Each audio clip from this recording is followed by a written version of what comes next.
రాష్ట్రంలో వచ్చింది ప్రకృతి కరువు కాదు, కాంగ్రెస్ సృష్టించిన కొరత అని బీఆర్ఎస్ వర్కింగ్ ప్రెసిడెంట్ మాజీ మంత్రి కేటీఆర్ ఫైర్ అయ్యారు. సీఎం రేవంత్ ఢిల్లీకి నిధులు పంపించడంలో బిజీగా ఉన్నారని ఎద్దేవా చేశారు. రాష్ట్రంలో వేసవి ఆరంభంలోనే తాగునీటి కోసం తన్నులాటలు షురూ అయ్యాయన్నారు కేటీఆర్. అసమర్థ ముఖ్యమంత్రికి డబ్బు తరలించడంలో ఉన్న శ్రద్ధ జలవనరులను తరలించడంపై లేదని మండిపడ్డారు. సాగునీరు, తాగునీరు లేక పల్లె ప్రజలు, రైతులు ఇబ్బందులు ఎదుర్కొంటున్నారన్నారు. పార్టీ గేట్లు ఎత్తడం కాదు, చేతనైతే సీఎం ప్రాజెక్టు గేట్లు ఎత్తాలన్నారు కేటీఆర్. 2023 డిసెంబర్లో, నవంబర్లో ఎన్నికల సందర్భంగా చాలా వివరంగా చెప్పాము, చాలా సందర్భాల్లో చెప్పాము. కేసీఆర్ అంటేనే నీళ్లు, కాంగ్రెస్ వస్తే కన్నీళ్ళు అనే మాట ఎన్నో వేదికల ద్వారా ఎన్నో సందర్భాల్లో చాలా స్పష్టంగా మా పార్టీ నాయకత్వం కింది స్థాయి, గ్రామ స్థాయి నాయకత్వం నుంచి రాష్ట్ర స్థాయి నాయకత్వం దాకా వివరంగా చెప్పాం. ఇవాళ మేము చెప్పిన మాట నిజమైంది అనే మాట నేను మీకు విజ్ఞప్తి చేస్తా ఉన్నాను. తెలంగాణలో ఈరోజు పల్లెలు తాగునీరు లేక తనలాడుతున్నాయి, తల్లడిల్లుతూ ఉన్నాయి. పట్టణాలు గొంతెండి అలమటించే పరిస్థితి వచ్చింది. రాష్ట్రం మొత్తం ఈరోజు దూపతో, దాహంతో కొట్లాడుకునే పరిస్థితి ఈరోజు వచ్చిన మాట వాస్తవం. మీరు ఒక నిమిషం చూసినట్టయితే రాష్ట్ర వ్యాప్తంగా ఒక దగ్గర కాదు, ఇవాళ ట్యాంకర్లు మళ్ళొక్కసారి ప్రతి పట్టణంలో దర్శనమిస్తూ ఉన్నాయి. ఇవాళ ప్రతి పల్లెలో, ప్రతి పట్టణంలో ఈ రకంగా బిందెలతో మళ్ళీ రోడ్ల మీదకి వచ్చి మహిళా సోదరిమణులు ఆందోళన చేయాల్సిన పరిస్థితి. ఇది హైదరాబాద్లోని ఒక బస్తీ. ఈ రకమైన దుస్థితి హైదరాబాద్లో ఉన్నది. ఇది మేము చెప్పడం కాదు, మీరే పత్రికల్లో మీరే రాస్తూ ఉన్నారు. సికింద్రాబాద్ కంటోన్మెంట్లో ట్యాంకర్ల చుట్టూ మళ్ళా నీటి కోసం ముష్టి యుద్ధాలు చేయాల్సిన దుస్థితి దాపురించిన పరిస్థితి. ట్యాంకర్ కోసం ఇవాళ జలమండలి చుట్టూ, కార్యాలయం చుట్టూ తిరగడమే కాకుండా మరి పెద్ద ఎత్తున పోరాటాలు చేయాల్సిన పరిస్థితి. దీనికి ఎన్నో ఉదాహరణలు, ఒకటి కాదు రెండు కాదు. ఇది ఈనాడు అనే పత్రిక రాసిన వార్త. సన్నని దార సాలని సరఫరా, అంటే వస్తే కూడా నీళ్ళు సరిగా రావట్లేదు, ప్రెషర్ లేదు అని మీరే రాసిన వార్త. ఇది కూడా ఈనాడు రాసిన వార్త. గుక్కెడు నీటి కోసం 40 అడుగుల లోతున సాహసం. ఇది ఈనాడు రాసిన వార్త. మిషన్ భగీరథలో కీలకమైన దిగువ మానేరులో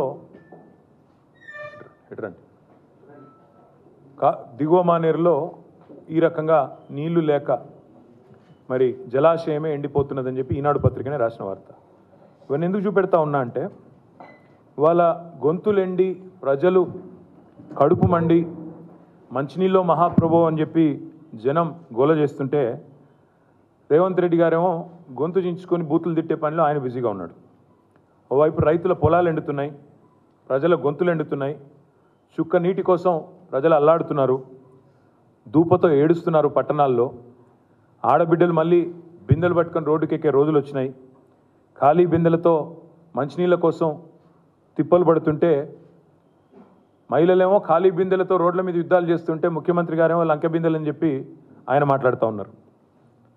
ఈ అసమర్థ ప్రభుత్వానికి, ఈ అసమర్థ ముఖ్యమంత్రి గారికి ధనవనరులను ఢిల్లీ తరలించడంలో ఉన్న శ్రద్ధ జలవనరులను తరలించడంలో మాత్రం లేదు అనేది విస్పష్టంగా ఇవాళ రాష్ట్రంలోని ప్రతి ఒక్కరికి కూడా అర్థమైంది. మేము 10 ఏళ్ళు ఉన్నాం ప్రభుత్వంలో. 10 ఏళ్లలో కేసీఆర్ గారి నాయకత్వంలో మారుమూల తాండాల్లో కూడా తాగునీటి కోసం తనలాట లేకుండా చేసినాం. బ్రహ్మాండమైన వ్యవహారం చేసినాం. హైదరాబాద్లో ఎన్నడూ కూడా ఒక్కరోజు కూడా నీటి బొట్టు కోసం అల్లాడే పరిస్థితి కేసీఆర్ గారు ఉన్నప్పుడు లేదు. కానీ ఇవాళ కేసీఆర్ గారి ప్రభుత్వం దిగిపోగానే మళ్ళీ మాయమైన ట్యాంకర్లన్నీ హైదరాబాద్లో కాంగ్రెస్ పాపం వల్ల హైదరాబాద్లో గల్లీ గల్లీ తిరుగుతూ ఉన్నాయి. హైదరాబాద్లో ఈరోజు ప్రతి గల్లీలో రాత్రింబవళ్ళు ట్యాంకర్ల చప్పులు వినబడతా ఉన్నాయి. ట్యాంకర్ల దందా జోరుగా నడుస్తున్నది. ఇన్వర్టర్లు, జనరేటర్లతో పాటు ట్యాంకర్ల దందా బ్రహ్మాండంగా నడుస్తూ ఉన్నది. దారుణం ఏంటంటే, ప్రజలు 3-4 రెట్లు ఎక్కువ రేటు పెట్టి, గతానికంటే ఇప్పటికీ 3-4 రెట్లు ఎక్కువ పైసలు పెట్టి ఇవాళ ట్యాంకర్లు బుక్ చేసుకొని కొనుక్కోవాల్సిన దుస్థితి వచ్చిన మాట వాస్తవం. హైదరాబాద్లో ఎవరిని అడిగినా, మీరు కూడా హైదరాబాద్లో ఉంటారు అందరూ, ఎవరిని అడిగినా చెప్తారు ఈ మాట. ఆనాడు మేము ప్రభుత్వంలో ఉన్నప్పుడు మంచినీళ్లను మానవ హక్కుగా గుర్తించి 38,000 కోట్ల రూపాయలతో రూరల్ ఏరియాలో మిషన్ భగీరథ చేపట్టినాం. దాదాపుగా మళ్ళీ 1,000 కోట్ల రూపాయలతో హైదరాబాద్ పట్టణానికి కూడా రాబోయే 50 ఏళ్ల పాటు ఇబ్బంది లేకుండా వాటర్ ప్రూఫింగ్, వాటర్ స్కేర్సిటీ లేకుండా చేసే ప్రయత్నం చాలా బ్రహ్మాండంగా చేసినాం. మరి దాన్ని నిర్వహించే సమర్థత కూడా ఈ ప్రభుత్వానికి లేదు. కనీసం మిషన్ భగీరథ లాంటి ఒక అద్భుతమైన ప్రాజెక్ట్ నిర్మాణం చేసి వాళ్ళ చేతుల్లో పెడితే దాని నిర్వహణ కూడా చేతగాని ప్రభుత్వం ఈ కాంగ్రెస్ ప్రభుత్వం అనే మాట నేను మీకు విజ్ఞప్తి చేస్తా ఉన్నా. వాళ్ళ అనాలోచిత, ప్రణాళిక లేని, అవగాహన లేని విధానాల వల్ల ఇవాళ ఎండాకాలం ఇంకా ఇప్పుడే ప్రారంభమైంది. మార్చ్ ముగిసింది, ఇప్పుడు ఏప్రిల్లో అడుగుపెట్టినాం. ఇంకా మే, జూన్ ఇంకా తీవ్రం ఉంటుంది. ఇప్పటికే ఎండాకాలం ఆరంభంలోనే తాగునీటి కోసం తన్లాట అనేది తారాస్థాయికి చేరుకున్నది. మేమేమో 24 గంటలు ప్రభుత్వంలో ఉన్నప్పుడు ప్రజలకు 24/7 కరెంట్ ఎట్లు ఇవ్వాలి, తాగునీరు ఎట్లు ఇవ్వాలి, రైతులకు సాగునీరు ఎట్లు ఇవ్వాలని మేము ఆలోచన చేసినాం. కానీ వీళ్ళ ఆలోచన ఎట్లుందంటే వచ్చిందే అబద్ధాల పునాదుల మీద వచ్చినారు. 100 రోజుల్లో ఇది చేస్తాం, అది చేస్తాం అని చెప్పి అబద్ధాల పునాదుల మీద గద్దెకెక్కి వీళ్ళు 24 గంటలు ఒకటే పని చేస్తున్నారు. ఎవరిని గుంజాలి, బీఆర్ఎస్ని ఎట్లా దెబ్బకొట్టాలి, ఎవరిని బెదిరించాలి, ఢిల్లీకి ఎన్ని సూట్ కేసులు పంపించాలి, ఇదే ఆలోచన తప్ప ఇవాళ రైతుల గురించి కానీ ప్రజల గురించి కానీ కనీస పట్టింపు కూడా ముఖ్యమంత్రి గారికి లేదు. అందుకే సాగునీరు అందక ఒకవైపు రైతులు సతమతం అవుతున్నారు, తాగునీరు అందక ఒకవైపు ప్రజలు ఇబ్బందులు పడుతూ ఉన్నారు. 100% మళ్ళీ చెప్తా ఉన్నా, నొక్కి వక్కానిస్తా ఉన్నా, ఇది ప్రకృతి కరుణించకపోవడం వల్ల వచ్చిన నీటి కొరత కాదు. ఇది ముమ్మాటికి వైఫల్యాల కాంగ్రెస్ సృష్టించిన కృత్రిమ కొరత. పోయిన వర్షాకాలంలో సాధారణ వర్షపాతం కంటే 14% అధికంగా వర్షాలు కురిసినాయి. ఇది నా లెక్క కాదు, ఐఎండి లెక్క. మీరు కావాలంటే రిపోర్ట్లు మీ అందరి దగ్గర ఉంటాయి. మీరందరూ పాత్రికేయ మిత్రులు, మీరు విజ్ఞానవంతులు, తెలిసిన వాళ్ళు, దయచేసి పోయిన సంవత్సరం సాధారణ వర్షపాతం కంటే 14% వర్షం ఐఎండి లెక్క ప్రకారమే అధికంగా కురిసిన మాట వాస్తవమా కాదా ధృవీకరించుకోవాలని చెప్పి కూడా నా విజ్ఞప్తి. ఇది వీళ్ళ వైఫల్యాల వల్ల అని ఎందుకంటున్నా, ఇది కాంగ్రెస్ సృష్టించిన కృత్రిమ కొరత అని ఎందుకంటా ఉన్నా అంటే 2 ఉదాహరణలు. ఇవాళ ఈ రోజు మీరు ఆలోచన చేస్తే మేము ప్రభుత్వంలో ఉన్ననాడు చేసింది ఒక నిమిషం చెప్పి దానికి వస్తాను. మేము నగరానికి 40-50 ఏళ్ల పాటు ఎలాంటి ఇబ్బంది లేకుండా అటు గోదావరి కానీ ఇటు కృష్ణ నుంచి కానీ స్కీము డిజైన్ చేసి మిషన్ భగీరథని అటు పట్టణ ప్రాంతం కానీ ఇటు పల్లె ప్రాంతం కానీ బ్రహ్మాండంగా చేసినాం. శివారు కాలనీలు మా కుత్బుల్లాపూర్లో కానీ శేర్లింగంపల్లిలో కానీ ఇవాళ శివారు కాలనీలకు కూడా గోదావరి నీళ్ళు తెచ్చాం, కృష్ణా నీళ్ళు తెచ్చినాం. ఆనాడు కాంగ్రెస్ ప్రభుత్వం ఉన్నప్పుడు బోలక్పూర్లో ఎట్లా అయితే 8 మంది చనిపోయారో కలుషిత నీళ్ళతో మీ అందరికీ తెలుసు. అలాంటి దిక్కుమాల పరిస్థితి రాకుండా చేసినాం. 10 ఏళ్లలో వాటర్ ట్యాంకర్లకు కూడా పని లేకుండా చేసినాం. ఇవాళ వాస్తవం ఏంటి అంటే, దయచేసి మీరు ధృవీకరించుకోండి. మీకు ప్రతి చోట కెమెరాలు ఉంటాయి, మీకు ప్రతి చోట రిపోర్టర్లు ఉంటారు, నెట్వర్క్ ఉంటుంది. ధృవీకరించుకోండి. నేను చేసిన ఆరోపణ తప్ప, నేను చెప్తున్న మాట తప్ప ఒప్ప ధృవీకరించుకోండి, ప్రజలకు చెప్పండి అని చెప్పి కూడా పాత్రికేయ మిత్రులకు నా విజ్ఞప్తి. ప్రాజెక్టులో నీళ్లు ఉన్నాయి. ఇవాళ రాష్ట్ర వ్యాప్తంగా ఉండే ప్రాజెక్టుల్లో నీళ్లు ఉన్నాయి, కానీ నిర్వహించే తెలివి ఈ ప్రభుత్వానికి లేదు. పార్టీ గేట్లు ఎత్తడం కాదు ముఖ్యమంత్రి గారు, ప్రజల కోసం చేతనైతే ఈ ప్రాజెక్టుల గేట్లు ఎత్తండి. పార్టీ గేట్లు ఎత్తడం, అదే పనిలో రాజకీయాలు చేయడం కాదు. ప్రజల కోసం ప్రాజెక్టుల గేట్లు ఎత్తండి. ఫోన్ ట్యాపింగ్ కాదు, వాటర్ ట్యాపింగ్ మీద దృష్టి పెట్టండి. మీరు చేయాల్సిన పని చేయకుండా ఇవాళ పనికిమాలిన పనులు చేస్తూ ఉన్నారు. రాజకీయాల కోసం కాళేశ్వరంపై పిల్స్ను దాఖలు చేయడాన్ని హైకోర్టు ద్విసభ్య ధర్మాసనం తప్పుపట్టింది. ప్రచార ప్రసంగాలు హైకోర్టులో చేయడం ఉపేక్షించబోమని హెచ్చరించింది. పిల్స్ అన్ని ప్రజాహితం కోసమా, ప్రచారం కోసమా అని నిలదీసింది. ముందుగా ప్రజా ప్రయోజన వ్యాజ్యం ఎలా వేయాలో తెలుసుకోరని హితవు చెప్పింది.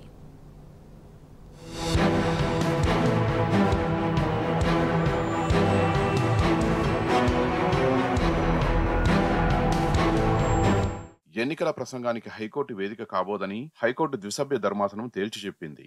కాళేశ్వరం ప్రాజెక్టు నిర్మాణంలో అక్రమాలు జరిగాయంటూ ఎన్నికల ప్రచారం కోసం హైకోర్టును వేదికగా చేసుకుంటే ఉపేక్షించబోమని ద్విసభ్య ధర్మాసనం హెచ్చరించింది. కాళేశ్వరంపై సిబిఐ దర్యాప్తును కోరుతూ దాఖలైన ప్రజా ప్రయోజన వ్యాజ్యాలపై విచారణలో ఎన్నికల ప్రసంగాలు చేయడానికి వీల్లేదని స్పష్టం చేసింది. రాజకీయాలు చేయడానికి కోర్టులు రాజకీయ వేదికలు కావని కాబోవని తేల్చి చెప్పింది. రాజకీయ లబ్ధి పొందేందుకు ప్రయత్నాలు చేస్తే పరిణామాలు తీవ్రంగా ఉంటాయని పిటిషనర్లను హెచ్చరించింది. ఇవి ప్రజాహిత వ్యాజ్యాల, ప్రచార వ్యాజ్యాల అంటూ నిలదీసింది. అవినీతి జరిగిందనడానికి ఆధారాలు ఏమున్నాయని ప్రశ్నించింది.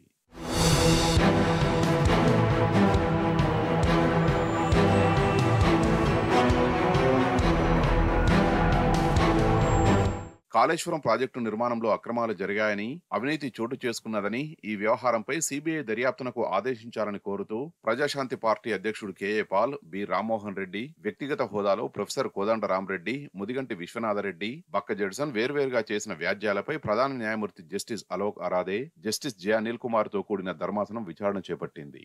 పిటిషనర్లకు పలు ప్రశ్నలు సంధించింది. ప్రభుత్వ వాదనలు వినకుండా ఏ విధమైన ఆదేశాలు ఇవ్వలేమని ప్రకటించింది. ఈ వ్యవహారంపై సిబిఐ దర్యాప్తునకు ఆదేశించాలన్న పిటిషనర్ల అభ్యర్థనపై రాష్ట్ర ప్రభుత్వ వైఖరి వెల్లడించాలని ఆదేశించింది. తదుపరి విచారణను ఈ నెల 8కి వాయిదా వేసింది.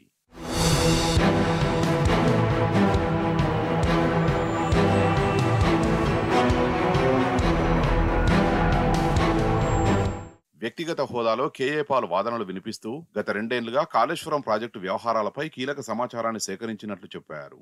వెంటనే అడ్డుకున్న హైకోర్టు ఈ వ్యవహారంపై ఇప్పటికిప్పుడే అంటే ఈ రోజునే తేల్చేయాలా అని ప్రశ్నించింది. హైకోర్టు రాజకీయ వేదిక కాదని, కాళేశ్వరం అంశాన్ని ఎన్నికల ఎజెండాగా మార్చేసి వాదనలు వినిపిస్తే వినాలా అని నిలదీసింది. కాళేశ్వరం ప్రాజెక్టు నిర్మాణంలో అవినీతి జరిగిందని ఎలా తెలిసిందని నిలదీసింది. అవినీతి అక్రమాల గురించి పిల్లో ఎక్కడ పేర్కొన్నారని ప్రశ్నించింది. మీడియాలో వచ్చిన కథనాలేనా లేక మీ దగ్గర ఏమైనా ఆధారాలు ఉన్నాయా అని అడిగింది. మీడియాలో కథనాలు వచ్చాయని మాత్రమే పిల్లో పేర్కొన్నారని, అవినీతి అక్రమాలపై ఆధారాలు ఏమీ పేర్కొనలేదని తప్పుపట్టింది. ప్రాజెక్టు పిల్లర్స్ కు మరమ్మత్తు చేయించాలంటే తామే అక్కడికి వెళ్లి పనులు చేయించాలా, అది కూడా ఇప్పుడే వెళ్లాలా, పోనీ ఒక పని చేద్దామా, అందరూ కలిసి ప్రాజెక్టు దగ్గరకు వెళ్లి అడ్డుగా నిలబడదామా అంటూ ఘాటు వ్యాఖ్యలు చేసింది.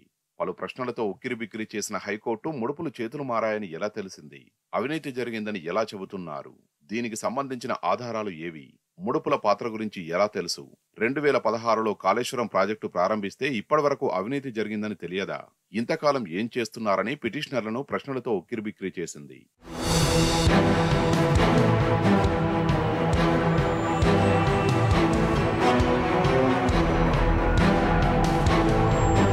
ఇతర వ్యాజ్యాలతో తమ పిల్ను జత చేయరాదని, కేఏ పాల్ పిల్ను విడిగా విచారణ చేయాలని బక్క జడ్సన్ తరపు న్యాయవాది ఎస్ శరత్ కోరారు. దీనిపై స్పందించిన హైకోర్టు ప్రొఫెసర్ కోదండరాం తరపు న్యాయవాది గడువు కావాలని కోరుతున్నారని, మీరేమో ఇప్పుడే విచారణ చేయాలంటున్నారని, ఒకే అంశంపై దాఖలైన వ్యాజ్యాలను వేర్వేరుగా విచారణ చేయలేమని స్పష్టం చేసింది. విడిగా విచారణ చేయాలన్నదే మీ అభిమతమైతే తిరస్కరిస్తూ రాతపూర్వక ఆదేశాలు ఇస్తామని స్పష్టం చేసింది. పిల్కు నెంబరిచ్చేందుకు ఆలస్యమైందని చెప్పడంపై హైకోర్టు అసంతృప్తిని వ్యక్తం చేసింది. ఇది రాజకీయ ప్రయోజనాలతో దాఖలు చేశారా అని ప్రశ్నించింది. పిటిషన్ తొలి విచారణకు వచ్చినప్పుడు న్యాయవాదిగా మీరెందుకు రాలేదని కూడా ప్రశ్నించింది. ఇప్పటికిప్పుడు విచారణ చేయబోమని, ప్రభుత్వ వాదనలు వినాల్సి ఉందని, సిబిఐ దర్యాప్తునకు ఇవ్వాలన్న అభ్యర్థనలపై ప్రభుత్వ వైఖరి తెలియజేయాలని ఆదేశించింది.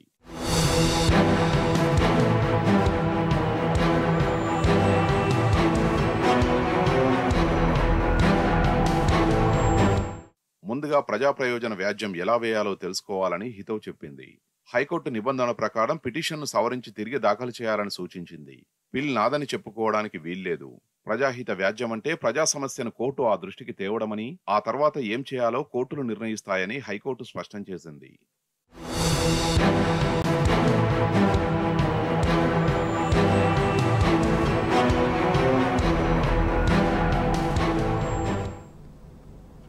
కేసీఆర్ పాలనలోనే కరీంనగర్ అభివృద్ధి జరిగిందని బీఆర్ఎస్ ఎంపీ అభ్యర్థి బోయినపల్లి వినోద్ కుమార్ చెప్పారు. తాను ఎంపీగా ఉన్నప్పుడు కరీంనగర్కు స్మార్ట్ సిటీ హోదా తెచ్చారని, కేంద్రం నుంచి 500 కోట్లు, రాష్ట్ర ప్రభుత్వం నుంచి 500 కోట్లు నిధులు తెచ్చారని గుర్తు చేశారు. కరీంనగర్లోని 3/25వ డివిజన్లలో ఎమ్మెల్యే గంగుల కమలాకర్తో కలిసి మార్నింగ్ వాకర్స్తో వినోద్ కుమార్ మాట్లాడారు. బీఆర్ఎస్ ఎమ్మెల్యేకు తోడు ఎంపీ కూడా ఉంటే జోడెద్దుల్లా అభివృద్ధిని పరుగులు పెట్టిస్తామని గంగుల అన్నారు. వినోద్ కుమార్ను భారీ మెజార్టీతో గెలిపించారని కోరారు. ప్రచారంలో కరీంనగర్ మేయర్ సునీల్ రావు, పార్టీ నగర అధ్యక్షుడు చల్ల హరిశంకర్, కార్పొరేటర్లు ఎడ్ల సరిత అశోక్, కంసాల శ్రీను, కుర్ర తిరుపతి పాల్గొన్నారు. ఒకప్పుడు ఇక్కడ ₹1,00,000 కూడా గుంట ఉండే పరిస్థితి లేదు, కానీ ఈరోజు 78 లక్షల గుంట అయ్యే పరిస్థితి వచ్చింది. భూముల విలువ పెంచింది ఈరోజు టీఆర్ఎస్ ప్రభుత్వం వచ్చిన తర్వాత. ఈరోజు నీటి వ్యవస్థ అస్తవ్యస్తంగా ఉండే, కానీ ఇప్పుడు కాళేశ్వరం జలాలు తీసుకురావడం వల్ల ఇక్కడ రోజు నీళ్ళు ఇచ్చే పరిస్థితి వచ్చింది. అంటే ప్రజల జీవన ప్రమాణాలు పెరిగినాయి టీఆర్ఎస్ పార్టీ వచ్చిన తర్వాత. మా ప్రభుత్వం వచ్చిన తర్వాత టీఆర్ఎస్ వచ్చి ఇక్కడ మట్టి రోడ్డు అనేది కనబడకుండా చేసేసినాం ఈరోజు. దాంతోపాటు రాష్ట్ర నిధులతో కూడా కేసీఆర్ గారు ఇచ్చిన రాష్ట్ర నిధులు 360 కోట్లతో ఇంటర్నల్ రోడ్స్ డెవలప్ చేసుకోవడం జరిగింది సీఎం అసిస్టెన్స్ తోటి. ఇట్లా వివిధ రూపాలన్నా ఈ 10 సంవత్సరాల బీఆర్ఎస్ ప్రభుత్వంలో కరీంనగర్ నగరాన్ని అద్దంలాగా తయారు చేసినాం. ఈరోజు రాష్ట్రంలో 2వ నగరంగా మారిపోయింది కరీంనగర్ నగరం. ఈరోజు మళ్ళీ కాంగ్రెస్ ప్రభుత్వం వచ్చింది. వచ్చిన 100 రోజుల లోపలనే నీరు కనబడతలేదు, డైలీ వాటర్ వస్తలేవు, రోడ్డు మీద ప్యాచెస్ అయినడంగా తీర్చే నాదులు లేరు, అడ్మినిస్ట్రేషన్ ఫెయిల్ అయిపోయినారు. ఈ అభివృద్ధి కుంటుపడకూడదు, అభివృద్ధి కంటిన్యూ జరగాలంటే వినోద్ కుమార్ గారిని తనకు అనుభవం ఉన్నది, ప్రతి మేనిఫెస్టో ఎన్నుకున్నారు, పార్లమెంట్లో మాట్లాడినరు, పార్లమెంట్లో మాట్లాడుతూ పాటు అక్కడ కేంద్ర మంత్రులతో సన్నిహిత సంబంధాలు ఉండడం వల్ల ఈరోజు రాష్ట్రానికి నిధులు తీసుకురావడం జరిగింది. అదే రైల్వే లైన్ తీసుకురావడం జరిగింది. అడగాల్సిన గొంతు ఉంటే డెఫినెట్గా సాధిస్తాం కాబట్టి ఆ గొంతు వినోద్ కుమార్ గారు ఉన్నది కాబట్టి మీరు గెలిపిస్తే మళ్ళా ఈ యొక్క జోడెట్లలాగా మేము వెళ్ళి అభివృద్ధి ముందుకెళ్తామని చెప్పి ప్రజలు కోరుకుంటున్నాం. ప్రజలు చాలా సానుకూల స్పందించారు. వాళ్ళ మనసులో మాట ఇది. మీరు ఉన్నప్పుడే కనబడ్డది, ఇది మా మాట చెప్పి ఓట్లేసుకపోయారు, మళ్ళీ కనబడలేదు. మీరు ఇప్పుడు ప్రభుత్వంలో లేకుండా కనబడుతున్నారని చెప్పి ప్రజల మాట వస్తుంది కాబట్టి ఆ మాట ఓటుగా మారిపోతే డెఫినెట్గా కరీంనగర్ నగరం అది అభివృద్ధి ముందుకు వస్తుంది కాబట్టి అందుకే వినోద్ కుమార్ గారిని మంచి మేడతో గెలిపారని చెప్పి నేను మనస్ఫూర్తిగా కోరుకుంటున్నాను. ఈరోజు గంగుల కమలాకర్ గారి నాయకత్వాన కరీంనగర్లో జరుగుతున్నటువంటి అభివృద్ధి పైన వారు సవివరంగా వివరించడం జరిగింది. ఇప్పుడు మనం నడుస్తున్నటువంటి రోడ్డు 100 సంవత్సరాలు ఉంటుంది. ఆ రోడ్డు నార్మల్గా సీసీ రోడ్లు వేస్తారు, 5-10 ఏళ్లకు ఊసిపోతుంది మీదకెళ్ళి. ఇది స్టీల్ రాడ్తో వేయడం జరిగింది. దాదాపు 9 ఇంచుల్లో మరి వేయడం జరిగింది. 100 సంవత్సరాలు ఉండేటువంటి రోడ్డును మనం వేసుకోవడం జరిగింది. మరి నిధులు మేము కేంద్రం నుండి రాష్ట్రం నుండి 500 కోట్లు కేసీఆర్ గారు ఇచ్చారు. గంగుల కమలాకర్ గారు నేను వెళ్ళి అడిగితే 500 కోట్లు మేము ఢిల్లీకి వెళ్ళి అక్కడ నుండి కొట్టాడి తీసుకురావడం జరిగింది. మిత్రులారా, స్మార్ట్ సిటీ తెస్తామని చెప్పినాం, తెచ్చి చూపించినాం. స్మార్ట్ సిటీని రానున్న రోజుల్లో దీన్ని వైబ్రెంట్ కరీంనగర్గా మార్చాలి. మోదీ పాలనలో పెట్రోల్ డీజిల్పై నిలువు దోపిడీని బీఆర్ఎస్ వర్కింగ్ ప్రెసిడెంట్ కేటీఆర్ ఎండగట్టారు. 10 ఏళ్ల కిందట 2014లో మోదీ అధికారంలోకి వచ్చే నాటికి ఉన్న క్రూడాయిల్ ధర, పెట్రోల్ డీజిల్ ధరలు నేడున్న ధరలను పోల్చి చూపుతూ ట్వీట్ చేశారు. 2014 ఏప్రిల్ 2న క్రూడాయిల్ ధర బ్యారెల్కు $105.56 పెట్రోల్ ధర లీటర్కు $72.26, డీజిల్ ధర లీటర్కు $55.49 ఉంది. 2024 ఏప్రిల్ 2న అంటే నిన్న అంతర్జాతీయ మార్కెట్లో క్రూడాయిల్ ధర బ్యారెల్కు $86.44 పెట్రోల్ లీటర్ ధర $107.41, డీజిల్ ధర లీటర్కు $95.65 ఉంది. 10 ఏళ్లలో క్రూడాయిల్ ధర $20 తగ్గినా మన దేశంలో పెట్రోల్పై లీటర్కు $35, డీజిల్పై లీటర్కు $40 పెరిగిందని కేటీఆర్ వివరించారు. క్రూడాయిల్ ధర భారీగా తగ్గినా పెట్రోల్, డీజిల్ ధరలు భారీగా పెరగడానికి కారణమెవరని ప్రశ్నించారు. ఇది భారతీయులంతా ఆలోచించాల్సిన విషయమన్నారు. సామాన్య, మధ్యతరగతి ప్రజల కనీస అవసరాలపై భారంపై బాధ్యత ఎవరిదని కేటీఆర్ ప్రశ్నించారు.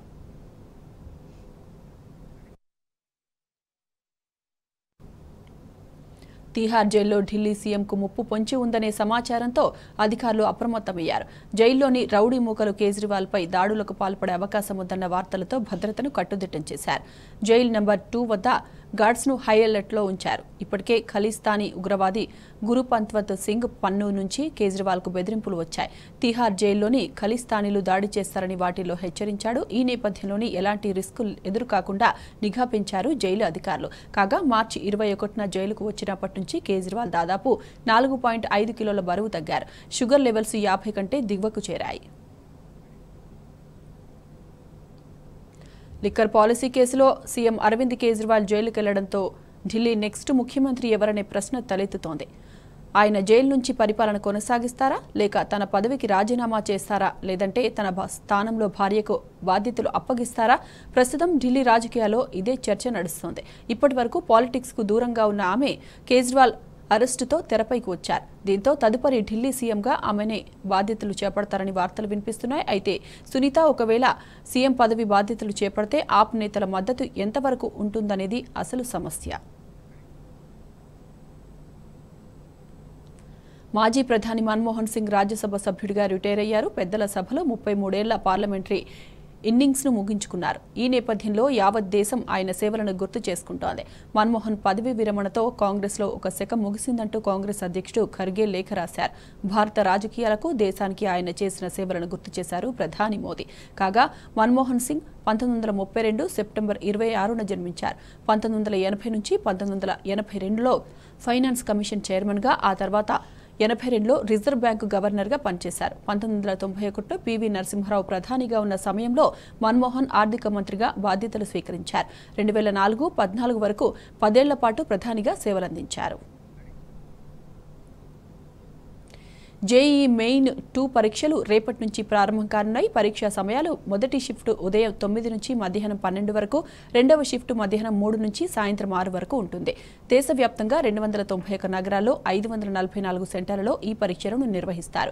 ఈ నెల 12 వరకు జరిగే ఈ పరీక్షలకు మొత్తం 12 లక్షల మంది విద్యార్థులు హాజరు కానున్నారు. మన తెలుగు రాష్ట్రాల నుంచి 50,000 మంది ఈ పరీక్షను రాయనున్నారు. పరీక్ష సమయానికి 2 గంటల ముందుగానే అభ్యర్థులను పరీక్షా కేంద్రాలకు పంపిస్తారు. ఇంగ్లీష్తో పాటు తెలుగు, ఉర్దూ వంటి ప్రాంతీయ భాషల్లోనూ ఈ పరీక్షలు నిర్వహిస్తారు. ఇప్పటికే ఈ నెల 4, 5, 6న పరీక్షలు హాజరయ్యే అభ్యర్థుల అడ్మిట్ కార్డులను ఎన్టీఏ విడుదల చేసింది. మిగతా వారి అడ్మిట్ కార్డులను త్వరలోనే విడుదల చేయనుంది.